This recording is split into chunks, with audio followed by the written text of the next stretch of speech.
Hello guys, good morning. Pupunta tayo ngayon ng Iloilo dahil ah, titingnan natin yung area ni Sir Edward, ang ating matagal na partner na nakiusap na tayo yung gagawa sa kanyang pwesto. So, ngayon aalis tayo alas 2 ng madaling araw. Pupunta tayo doon para pagbigyan natin si Sir Edward dahil nung nakarang taon pa, since November pa siya nag-join sa atin, and then since busy tayo, marami tayong ginagawa, nauna natin yung mga iba pang mga na-schedule pa nauna sa kanya, kaya ngayon ay umabot na ng March.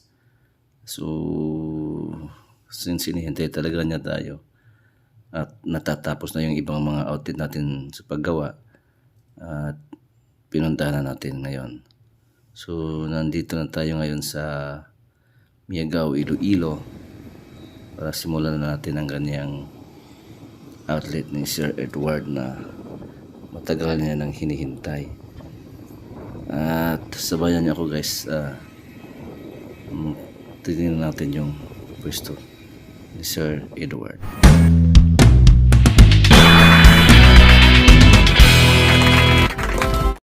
Sa mga interested magiging partners, i-text or i-message nyo ako dyan sa aking number na nasa screen.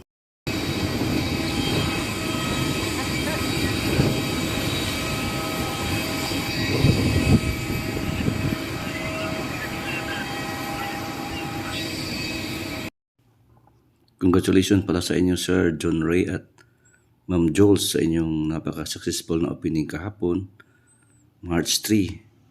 Naimbitahan po tayo guys sa opening niya, kaso lang nauna talaga yung schedule natin na papunta tayo ng Iloilo, so di na pwede natin i-postpone dahil may mga ticket na tayo, pati yung mga tao natin. Tayo yung gumagawa sa kanyang pwesto ni Sir ni Sir John Ray, at pagkatapos lang natin ng isang araw, tapos alis na naman tayo papuntang Iloilo.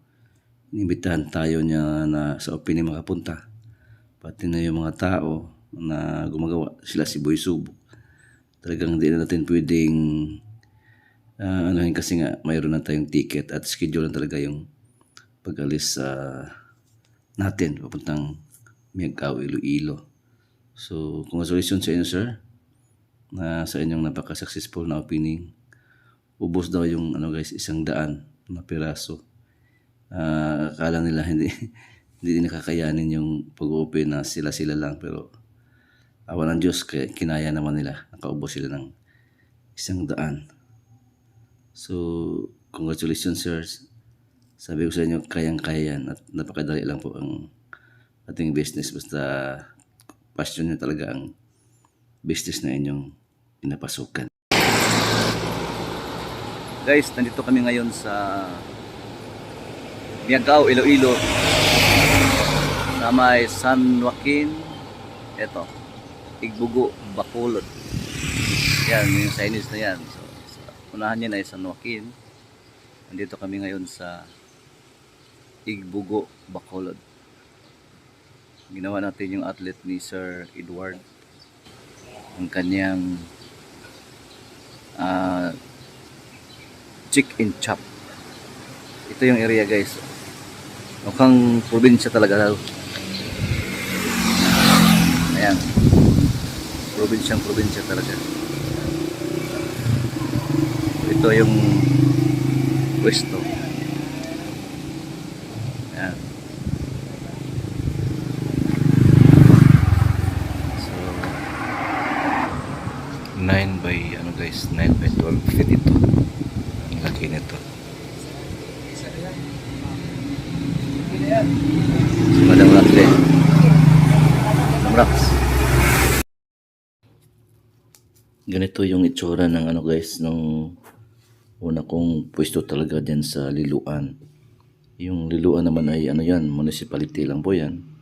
And then yung yung pwesto ko ay nandoon sa boundary ng Liloan at saka Compostela.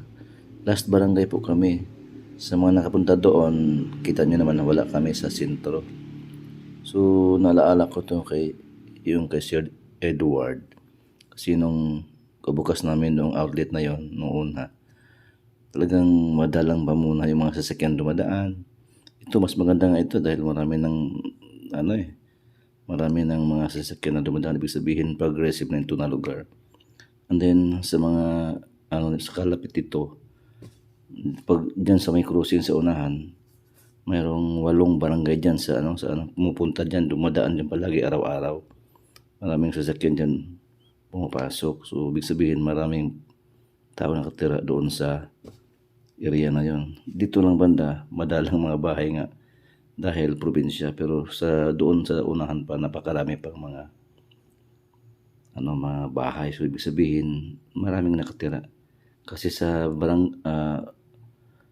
bayan na ito, mayroon silang almost 100 plus na barangays. So, napakalaking bayan ito. And then, since si Edward ay nandito siya nakatira, ito yung barangay talaga niya. Nandun sa looban lang yung bahay nila. Papasok doon sa kanto, papasok doon. So, tamang-tama, dito siya pumunta sa highway para kukuha ng pwesto. So, ganito yung yung outlet nung una. Napaka lang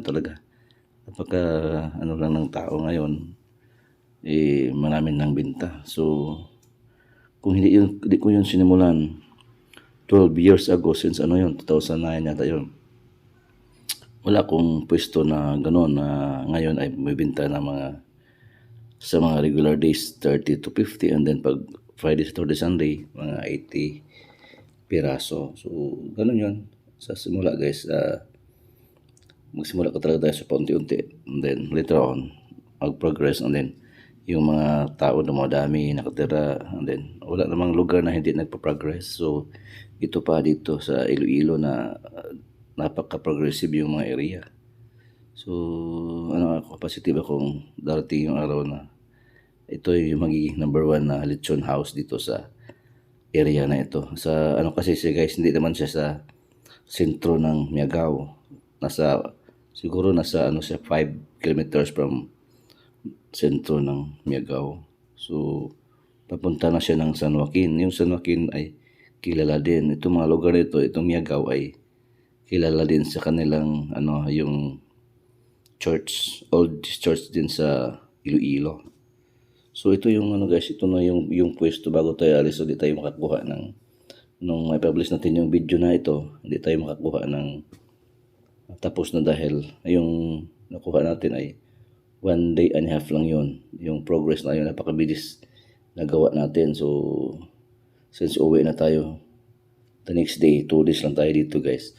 Uwi na tayo. So, siguro sa sunod natin mga video, makikita nyo na yung natapos na.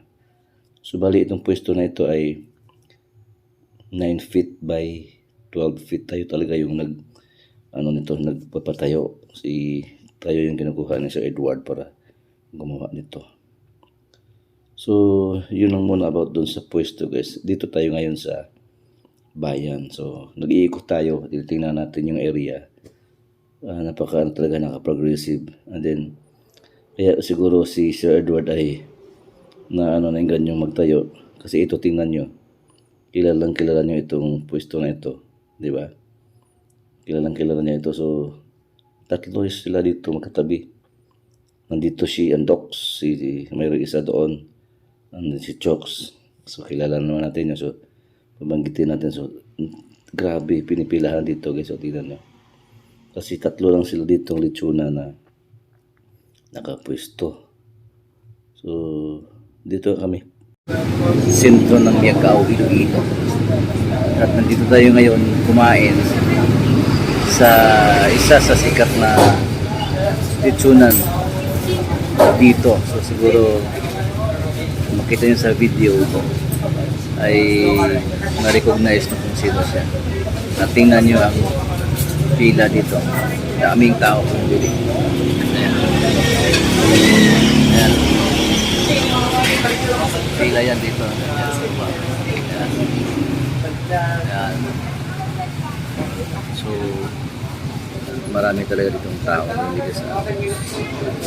At yung gagawin nating pwesto ay malayo dito, siguro mga 3 barangay, 4. So since ito yung sentro, dito talaga pupunta yung mga tao kahit malayo. So yung pwesto nating ginagawa sa ating bagong partner, since doon banda wala talagang lechonan, sigurado akong patok yung pwesto na yun. Dahil ito nga, grabe, yung pinupuntahan dito sa sentro ang lechonan na ito. Kasi yung tinitirahan namin dyan sa likod, tayo naka-check-in. Walang ibang kainan dito kasi nakikilala namin. So dito lang kami sa harapan bumibili. So andun si Madam Rax, nakapila doon para makakain tayo ng ating hapunan kasi matutulog na tayo. Kinabukasan aalis na tayo pauwi ng Cebu. So ito actually guys, ito rin si Andox, kasi once upon a time nakilala ko siya doon sa Cebu, kasi since doon tayo dati sa sales ng manok, nagsusupply tayo sa kanya sa Cebu ng dressed chicken. So there was one time na nung dinadeliver namin sa isa sa outlet niya sa Cebu, ay nakausap ko siya, si Sir Javier. Ngayon ay mayor na ng Leyte. Actually, doon tayo na-inspire sa kanya dahil nagkwentuhan kami. Sabi nga niya, sa isang taon, pag iniikot niya yung outlet niya, hindi matatapos-tapos dahil nga sa napakadaming outlet niya. So, ganito ko rin sa kanya yung mga about share sa mga outlet mong nasa probinsya. Lahat ba ay kumikita? So, sabi niya, sir, hindi lahat na outlet na kumikita. Pero tumatayo pa rin sila kasi nga napakadami din naman ng outlet niya na kumikita. So sila yung ibang outlet na sa tingin nyo ay medyo mahina, patuloy pa rin yung nag-operate dahil nga meron din silang napakaraming outlet na kumikita. Baga yung nagpabuhay sa mga outlet na yan, yung ibang outlet na nila na kumikita. So napakasimple lang. So kung ibig sabihin, kung outlet mo ang isa, dalawa na hindi kumikita, and then napakarami mo namang outlet na kumikita, bakit mo isira? Na hindi naman sa lahat ng panahon ay mahina yan. So kung may kapital ka lang, kaya yung sinasabi ko, sa pagsisimula ng negosyo, kung talagang minsan ay kukulangin tayo sa tawag nating PC or financial, talagang ang iba ay nagsisarado na kasi nga hindi nakakaya nila na ma-extend pang another months, another years dahil kinukulang sa budget. Katulad nitong mga malalaki na marami na silang outlet na kumikita. Pag nagbukas sila ng bagong outlet, kahit ilang buwan, ilang taon pa yan na hindi kumikita, ay kaya nilang magpapatuloy. Kaya nga dahil marami na silang outlet na kumikita. So sa mga baguhan din na magsimula pa lang, hindi naman kasi natin masisiguro yung sinimulan natin negosyo na kumikita. Kailangan natin ng budget pa rin kahit na palugi or kahit break even lang. Kung kailangan nyo talagang mag-extend pa, may budget pa, talagang mag-extend pa tayo para magkilala kung isa pa yung outlet natin. So dapat nga maghanap din tayo ng mura yung rirentahan natin. Kung kulang tayo sa budget, so maghanap tayo ng mura lang para maka-extend tayo ng ilang buwan hanggang abot yung panahon na makikilala din kayo sa pwesto nito. So isa ito si Andox na nakakapag-inspire sa akin na gumawa ng lechon manok business. Kasi actually nakausap ko siya personally. Pinapatikim mga kami sa niluluto niya kasi mahilig talaga siya magluto ng mga pagkain. Mahilig din siya mag-eksperimento ng mga pagkain. Kaya tingnan niyo yung mga yung mga menu niya. Marami na siyang menu. Talagang siya talaga yung gumagawa. Tsaka bago niya pinaparami at disseminate niya sa kanyang mga outlet. Ganun yan si Andox guys, napakatalino. Isa din yan sa ating mga nakapag-inspire. Kaya kayo, hanap din kayo ng i-inspire nyo ng mga kwento para naman kayo lalong ganahan sa negosyo. Okay, so maraming salamat guys sa inyong panonood. Abangan nyo ang iba pa nating videos about sa pwesto na ito ni Sir Edward dito sa Igbugo, Miagao, Iloilo. Abangan nyo ang opening niya at ng iba pang detalye sa paggawa ng kanyang outlet kasi maiwan dito sila si Subok Boy. Sila yung gumagawa kasi. Ang target natin dito ay matatapos within 7 to 10 days at mag-open na rin si Sir Edward. So maraming salamat po guys sa inyong panonood at sanay sa mga baguhan dito mag-subscribe kayo at share nyo guys para makatulong pa tayo sa mga kababayan natin na gustong magkaroon ng negosyo. Sa sinasabi ko, itong negosyo na ito ay malaking chance pa kayo makapag-open kasi marami pa namang mga bayan na walang lechonan. So, pwede kayo magkaroon pa ng maraming outlet.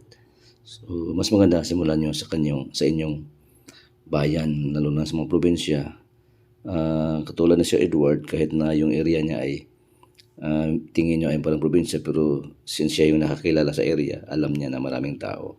So, positibo siya na okay yung pwesto na ginagawa niya.